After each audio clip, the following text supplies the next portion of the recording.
I mean, you would do yourself a favor by at least doing your own report card. How many times have you loved to grade your own paper in school? I did. You're listening to the Help Me with HIPAA podcast, where HIPAA and humor collide to make learning fun. Your delightful hosts are Donna Grindle and David Sims. Relax. HIPAA help is on the way. Welcome to episode 423 of the Help Me with HIPAA podcast. My name is David Sims of HIPAA for MSPs. Joining me is Donna Grindle of Carden. Hello, Donna. Hello, David. Are you back in the saddle, or are you still kind of riding sideways?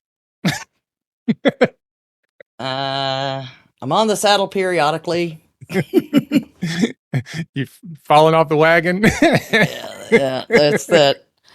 You know, what's that one about? If you're on a horse being chased by a giraffe and a sheep or whatever, then it's time to get off the carousel. You know, and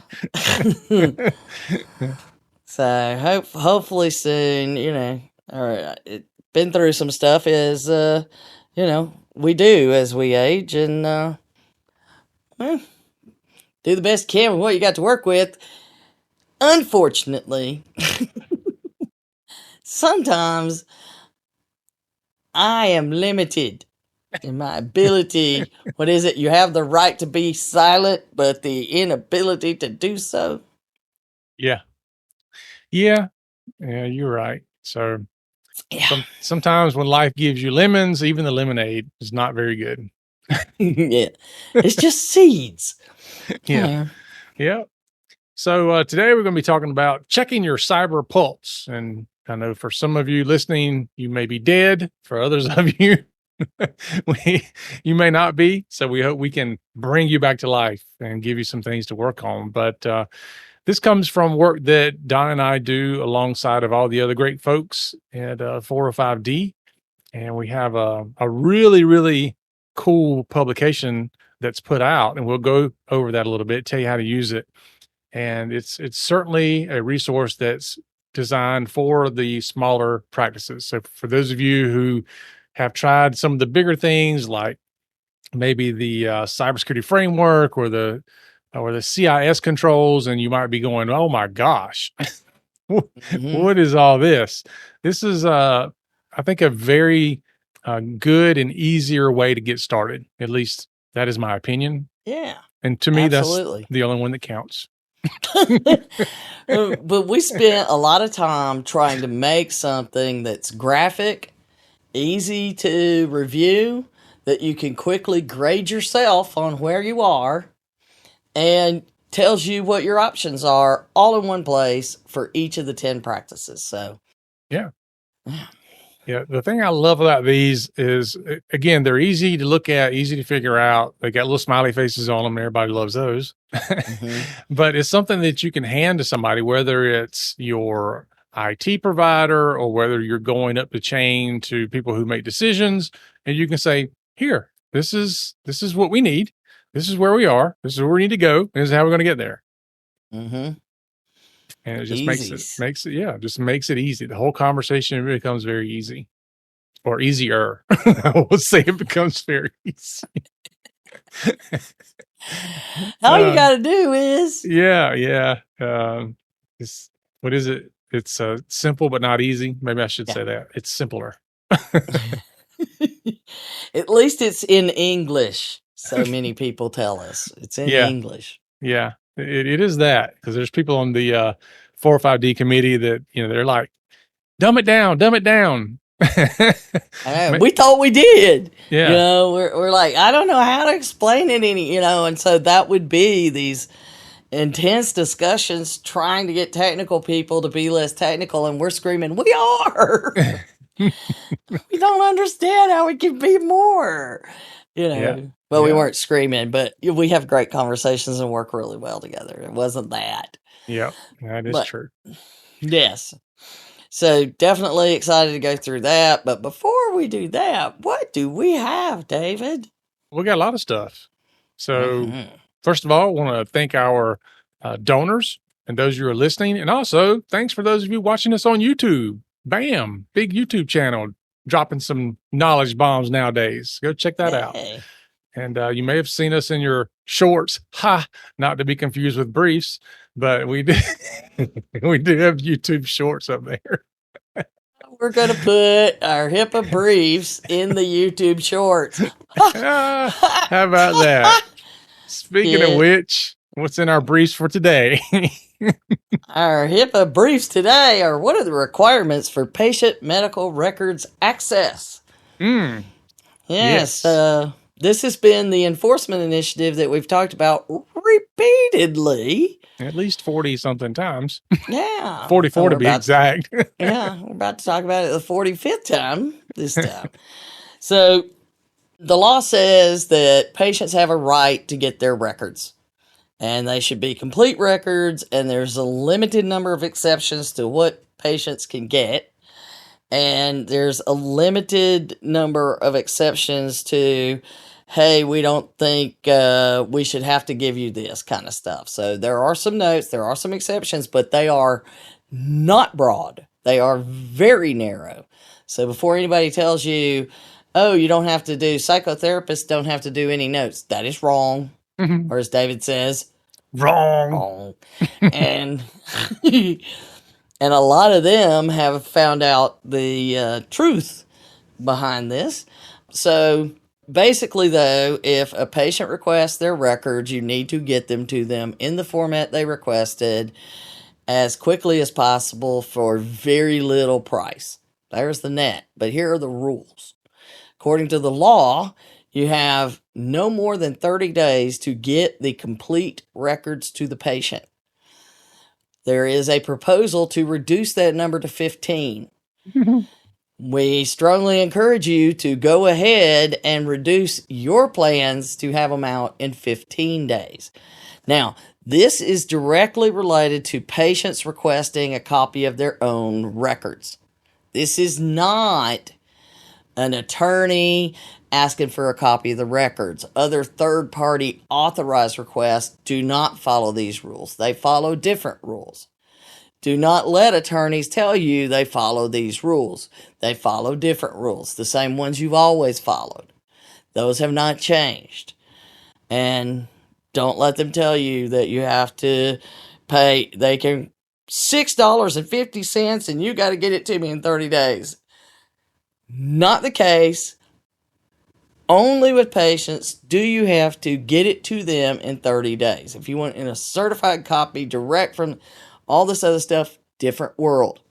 So, most important thing, you can't make it super hard for the patients to request them.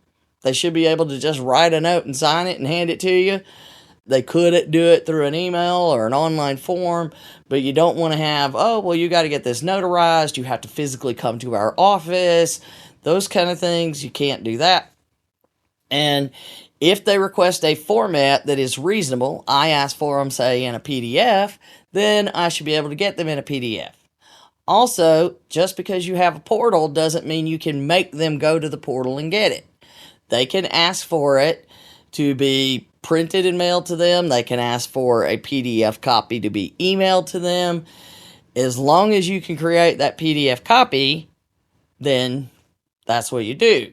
And if they ask you for, here, I'm going to bring you something, a little thumb drive, and I want you to put it on it. No, but I can get it to you another way. We've talked about this many times.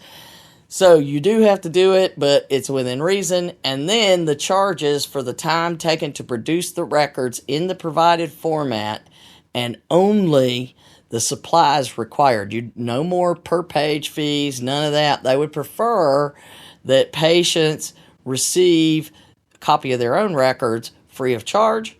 And if you're going to go far above that, you have to provide a receipt showing all of the fees. There we go. There's as brief as I can make it. There's a lot of requirements, but not too many, but you know what I'm saying. Yep. We're done. Right. In that same vein, people say, what is number 45? Yep. It's good to see it's not a provider this time. Yep. Another right of access case has been announced.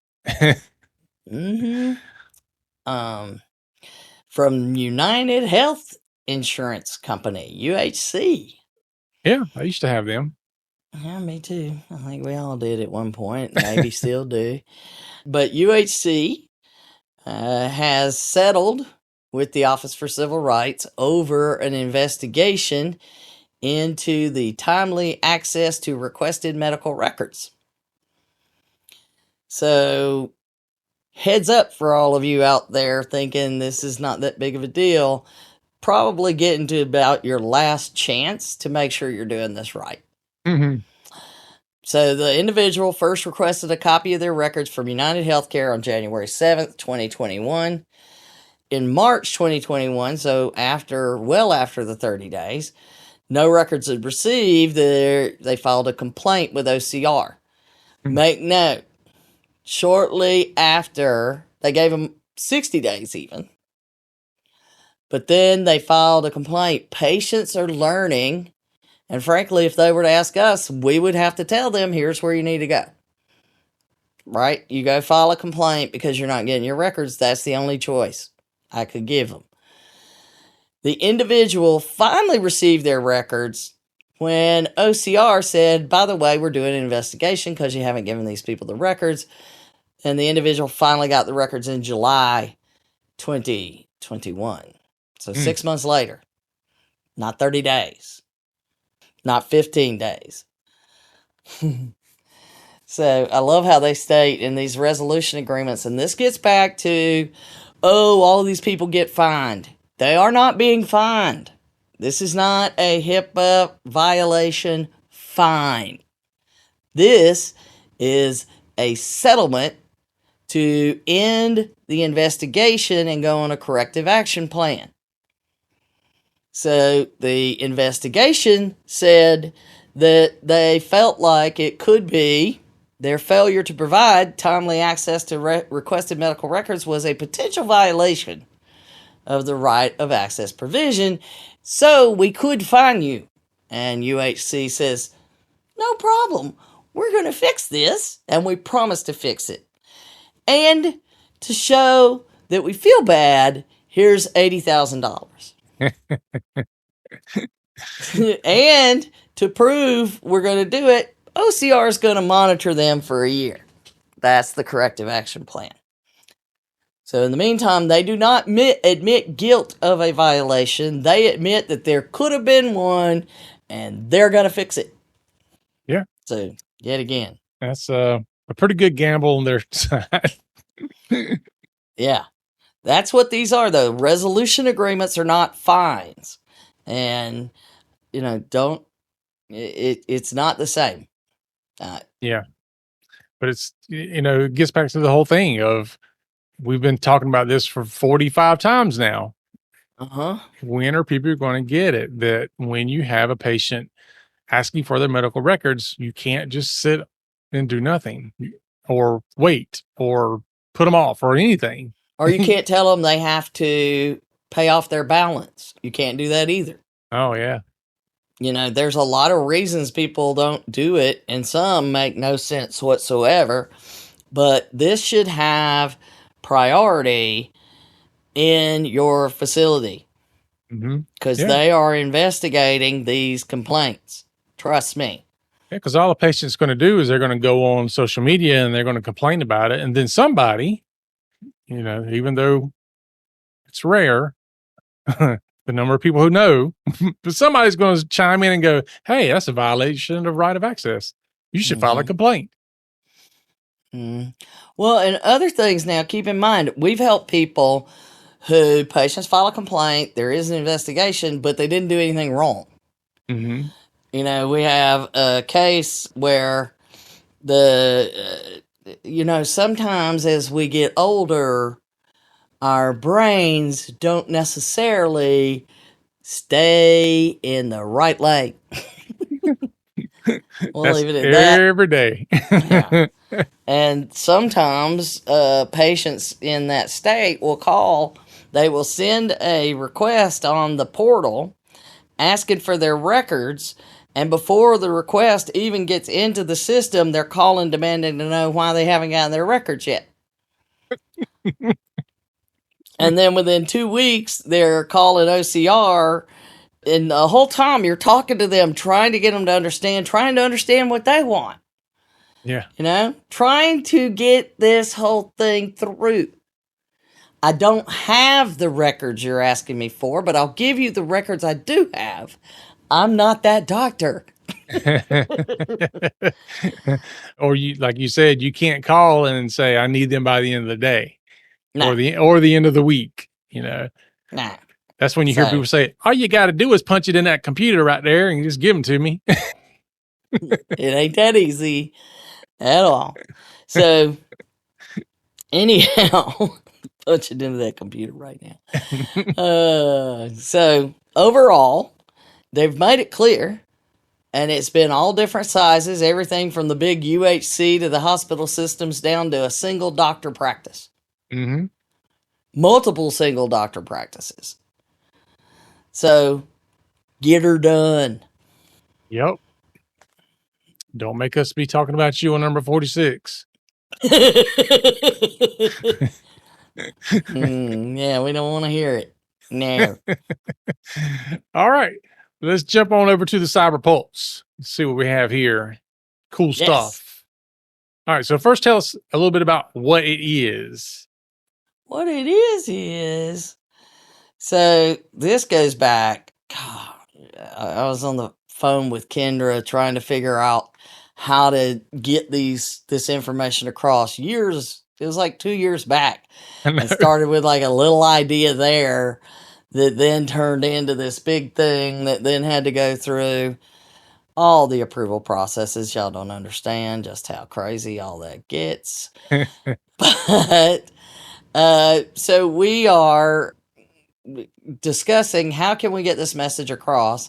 And one of the things that we've found is the net of it is we got to, grading yourself, getting a grade people pay attention to, and like a survey and those kind of things.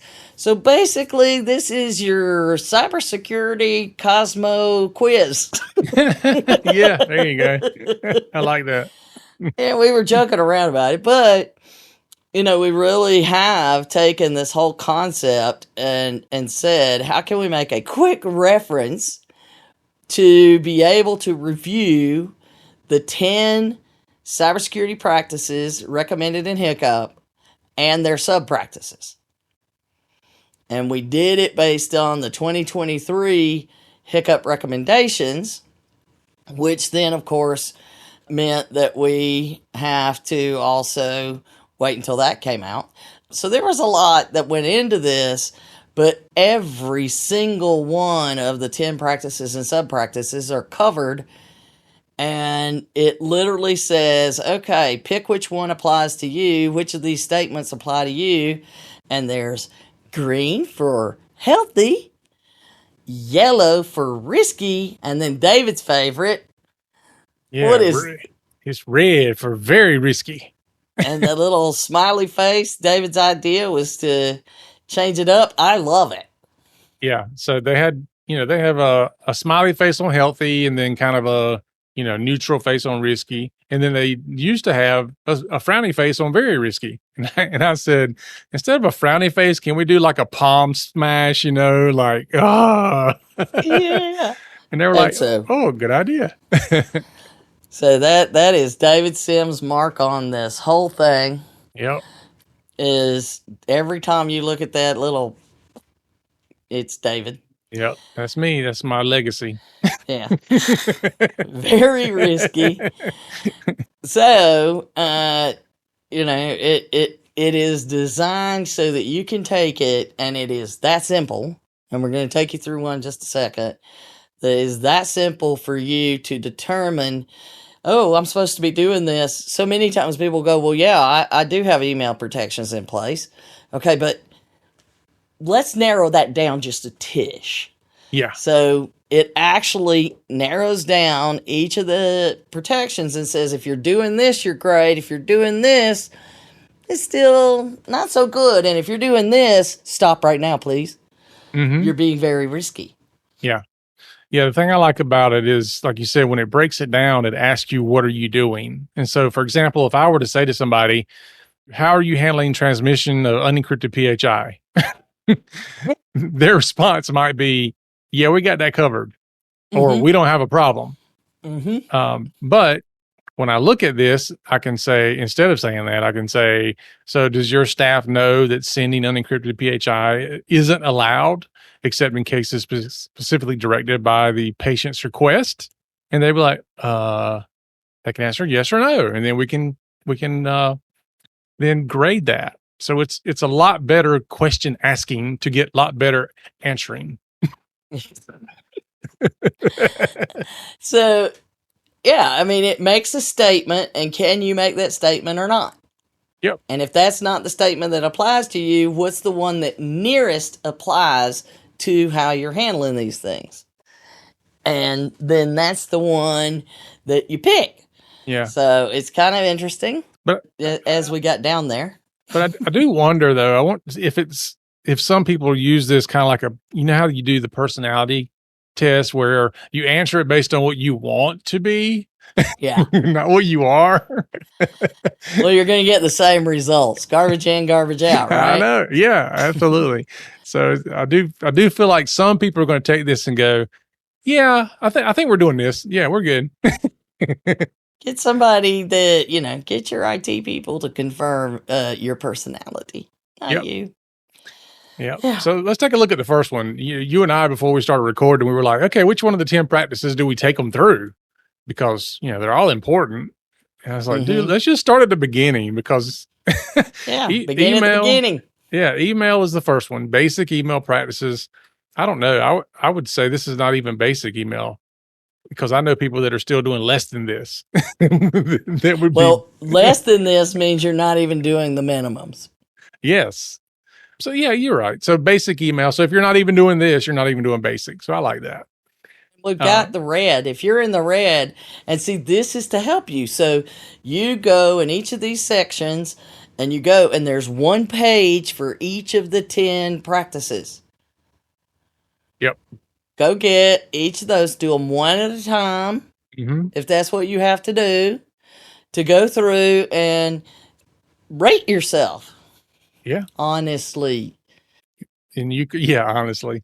And you could take these and break them down. You could do them monthly if you wanted to. And you do one, and then you go and you fix all the things you find in it. So you could get through this whole thing in less than a year. Now, I would say do it faster than that. Yeah. But if you really want to take little nibbles of the elephant, then you could do it that way. Well, and another thing is, look at it from the MSP perspective as well. That the MSPs can help apply how their services solve these problems.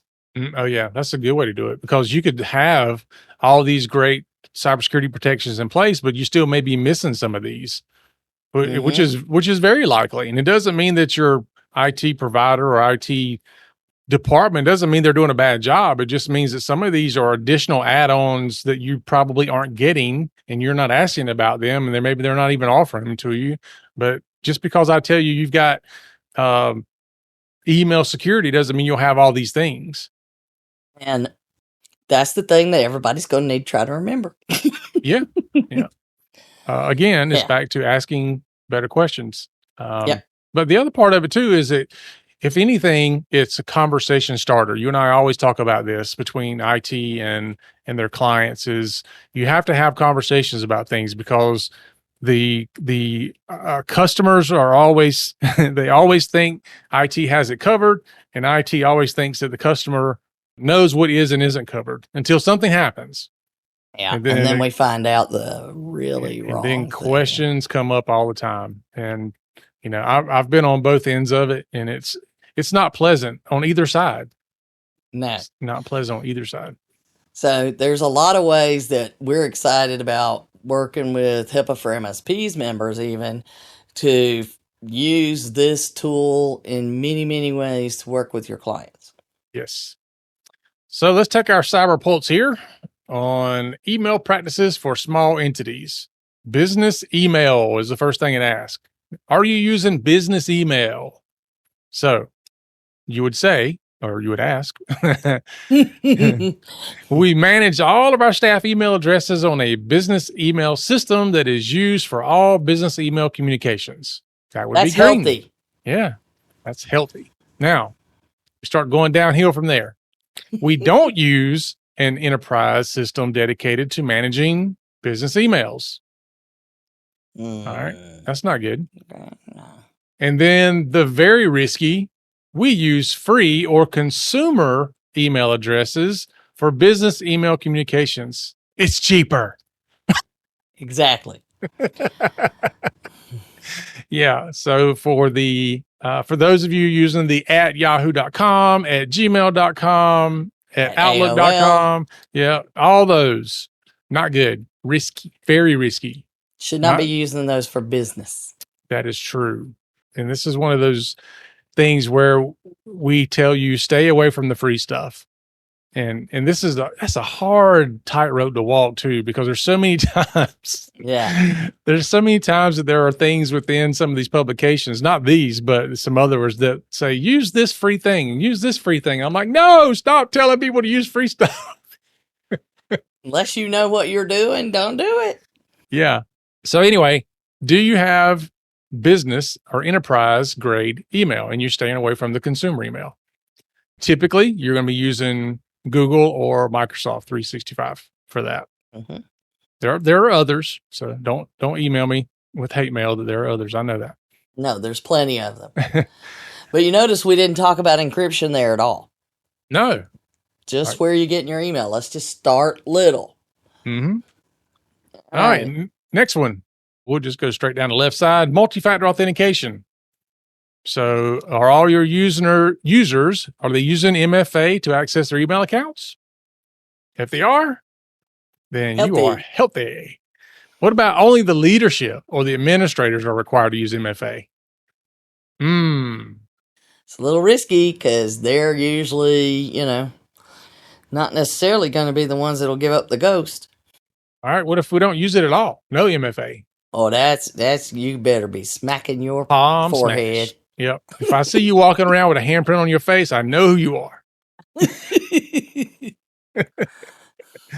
Oh, man. So we'll go down to policies and procedures for sending unencrypted PHI. What? Donna? You can send unencrypted PHI?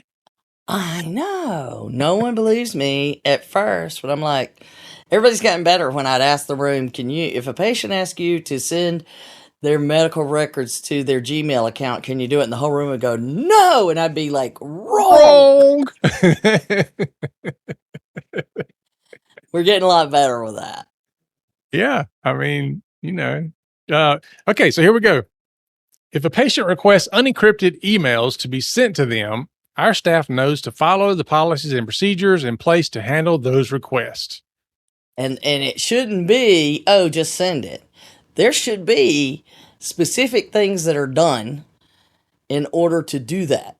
You don't want to not do it, but you want to make sure you're covering all your bases when you do it. Yeah. So the key to that is there actually has to be policies and procedures in place. Yeah. That everybody knows to follow. Yeah. Yeah. All right. So patient requests unencrypted emails be sent to them. We have policies and procedures in place, but we may not follow them consistently. Yeah, that's when it gets tricky. And then lastly, our staff will figure out what to do on their own. On a case-by-case basis. Yeah. Wrong. Yeah. Just leave it to them to figure it out. That's not good. Transmission of unencrypted PHI. So, can you say that your staff knows that sending unencrypted PHI isn't allowed, except in cases specifically directed by a patient's request? If so, you're good. Risky would be that your policy says that you shouldn't do it, but your staff may not understand what that includes. And then very risky is we do not prohibit the transmission of unencrypted PHI. Just send it. We don't care. Don't worry about it. All right. Next one, spam and antivirus. So now we're actually getting into some things people understand when we talk about email security. Yeah. Spam and antivirus. So you will be healthy if you can say that you make sure that at least basic spam filtering and antivirus is installed, active, and automatically updated for all the systems and company email accounts. And you see how it included not just antivirus. So, Yeah. you know. Well, it also didn't include just installed. Yeah. Yeah. Just because it's installed doesn't mean it's working. And just And because active it's on all accounts, Yep. not just some. And just because it's working doesn't mean it's being updated. So all those things matter. This is where you get into the advantages of having managed IT services, because they can make sure all that stuff's happening for you. It's kind of hard to run around to a bunch of machines every day to make sure all this is doing what it's supposed to do. All right. So if you are doing that, you're in the green. You're not doing that great if you can say that your basic spam filtering antivirus is installed, but we don't make sure it's active or updated automatically. That's where most people would probably fall if you don't have somebody doing it. And then you're very risky if you're not even sure if you got basic spam filtering or antivirus installed for all of your system and email accounts. Very risky. TikTok. Yeah, big time. Encrypted email solution. Now we hear a lot about encrypted email. Oh, good Lord. It is not the solution that's the be all end all, please. All right. So our email system detects when a user wants to encrypt an email based on a note that they add to their emails, and it automatically encrypts them. So that could be, they put something in the subject line, or it automatically sees something as being an identifier, and it automatically encrypts the email. Next would be only our leadership or administrators have the ability to send encrypted emails. And then lastly, we don't have an encrypted or secure email solution, and we don't prohibit or block sending PHI and emails. So send it everywhere. Yeah. Don't worry about it. Everybody knows what to do. Yeah. And I talk about this often, and every time we hit this, I say it, I'm going to say it again. If you have email encryption, if somebody gets into your email account, encryption ain't going to do you no good. Not a bit of good. Yeah. So just because you're like, oh, I sent it to you encrypted, so it's safe forever. No. Yeah. No. If somebody gets in on yours, you still got a potential data breach. That's the trouble with having the email and all the other things together, is it's super convenient and love it. The problem is if somebody gets into it, man, they are into everything. Yes, unfortunately. And then the last one, oh man, this is a biggie. Employee termination and deprovisioning. All right. Can you say that when an employee is terminated for any reason, that you immediately deactivate that employee's email access, including ending all open sessions and cached emails? Dang. What about this? When an employee is terminated, you immediately deactivate the employee's email access. And that's all.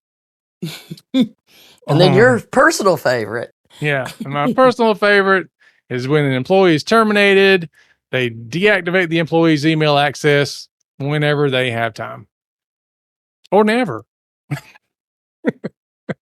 So there you go. We just made it through basic email practices. And these, we didn't have big, long conversations about technical requirements. But anybody, we hope, can take this and make some sense out of it to be able to see how are you doing, and if you are not doing well, what it is you should be doing. Right. And it's not technical jargon. If you say, well, we don't use MFA, or I don't know what MFA is, or I don't even know if we're using it, even though I know what it is, then there you go. You don't need to understand the technology behind it or how you should technically implement it. You just know you're not doing it. And so you need to have a conversation with your IT provider to say, we need to go from red to green. And here's what green is. Get us there. Yep. Am I green on everything? Yep. You want to be green as the Grinch. That's so you. I know. So after that, though, there's things like endpoint protection that you can go through, identity and access management, data protection and loss prevention, IT access management, network management, vulnerability management. Notice I said management, not assessment. Yeah. Security operations center and incident response, network connected medical device security, and then cybersecurity oversight and governance, which also will include your policies and procedures and such. So, I mean, it's a whole report card of things to look at all of your practices in those areas. And if you can take this, and whether you're the compliance officer trying to figure out what you should be doing, an IT person stuck in the middle, you're the leader and you're trying to figure out, so often you have so many people telling you, you need to do this, you need to do that, and you need to spend $50,000 on this new server because blah, blah, blah, blah. Yeah. Well, that's not getting you anywhere. This will help you. Or even worse, when somebody's like, you don't need to do that stinking mess. Don't let anybody sell you on that. Yeah, here you go. And keep in mind, this is not like, this is a couple of hundred people involved in reviewing and reading this just to build it, then a couple hundred others looking at it to provide input, and it's people from all over the spectrum, all different kinds of skills. All of the information you see here is done not from, government didn't create these guidelines. They help us distribute them and edit them so that, we're within reason on what you can say, that's standardized, keep all of those things in. But this all came from the 405D group. Mm-hmm. And a lot of folks need to keep that in mind. This is us saying any business, and I would tell you any small business should take this and evaluate it. Mm-hmm. Yeah. And keep in mind, too, though, if you're going to take advantage of the new law that allows you to use 405D to give you some, shall we say, protections, kind of, if you should be investigated and audited, you need to be doing these things for a minimum of a year. So and documenting them. Yes.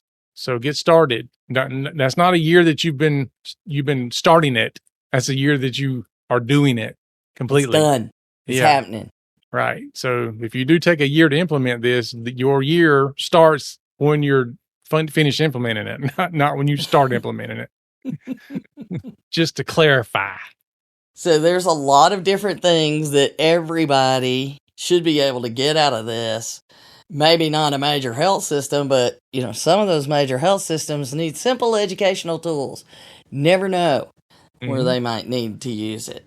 But for the big picture, everyone should be able to use these things. So of course you can get it at the 405d.hhs.gov website, or you could get it at the link that will be included in our show notes and on our social media. We'll have this all over the place because we're really excited about all the different ways it can be used. It's educational. It helps in decision making. It helps you weight the different options. If I'm, green on everything and red on two things, where should I worry about things? And it's those kind of decisions that you're able to make if you look at this honestly. It's definitely one of those things that if you try to fudge on the truth, it's not going to help you. Right. Not going to help you in any way, shape, or form. It will not matter if you lie on this. If you lie on this, it will not help you in any way, shape, or form. Yep. So, that being said, I see it as a tool that we can use in so many ways, in so many situations.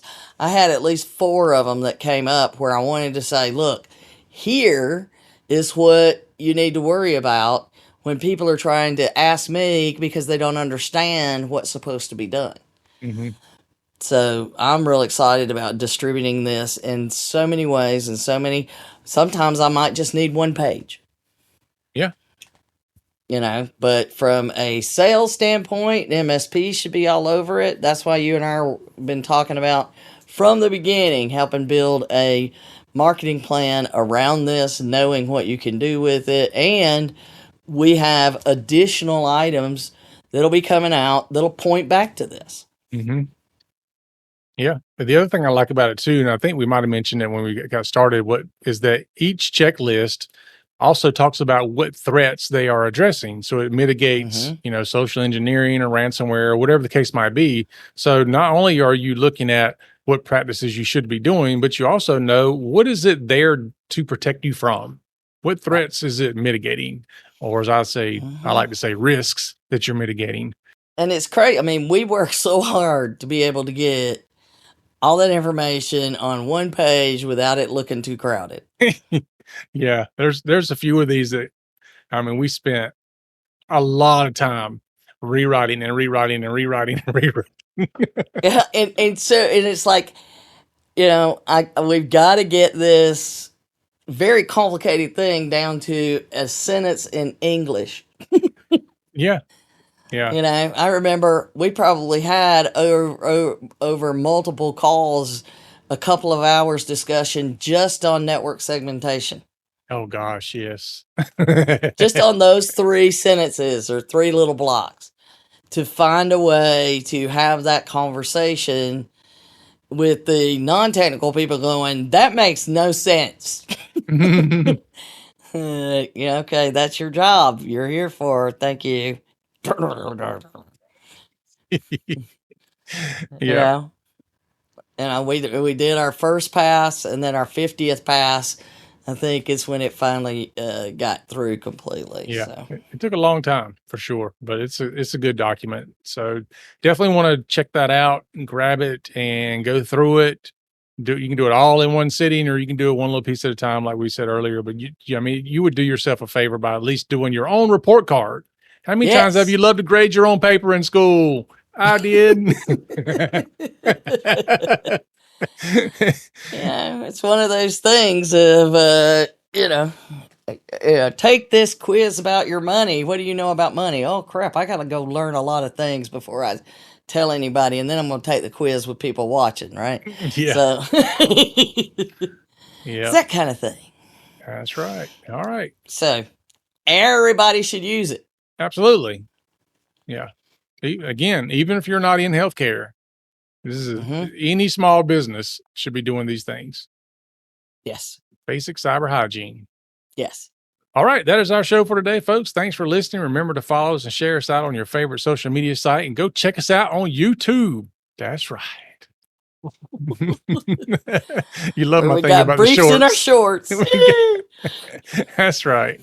For some reason, we're always in those areas. But help us out. Give us a review. Rate us. We appreciate it. And we also need your help spreading the word. Remember, for Donna and myself, that HIPAA is not about compliance. It's about patient care. You've been listening to the Help Me with HIPAA podcast, hosted by Donna Grindle and David Sims. The show created to help you with HIPAA. For more information or to ask us a question, visit our website at helpmewithhipaa.com. Neither Donna Grindle or David Sims are attorneys, and they do not offer binding legal advice concerning regulatory compliance. The information in this podcast should not be relied upon or construed as legal advice in any way. Consult your attorney for legal advice concerning compliance with HIPAA regulations.